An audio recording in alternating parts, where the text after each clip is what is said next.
সাহাবী দেখার কারণে তাবি হয়েছে, হাফিজি দেখার কারণে শায়েখে চরমনাই হয়েছে, মরহুম আল্লাহর কুতুবকে দেখার কারণে শায়েখে চরমনাই হয়েছে। কিয়ামত পর্যন্ত এরকম আকাবির দেখে দেখে, ভালো মানুষের চেহারা দেখে দেখে তোমাকে ভালো মানুষ হইতে হবে। এ কারণে আল্লাহ বলেন কুনু মা'আস সাদিকিন।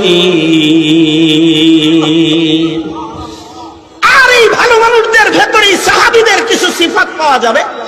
আশিদ্দাউ আলাল কুফার, কাফিরের বেলায় তারা শক্ত।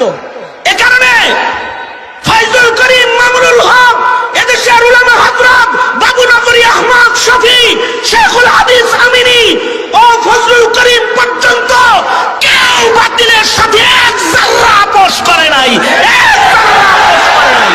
কারণ আশিদ্দাউ আলাল কুফার, আশিদ্দাউ আলাল কুফার আর রুহামাউ বাইনাহুম।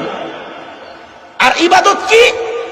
তারাহুম রুকআন সুজদান ইয়াবতাগুনা ফাদলাম মিনাল্লাহ,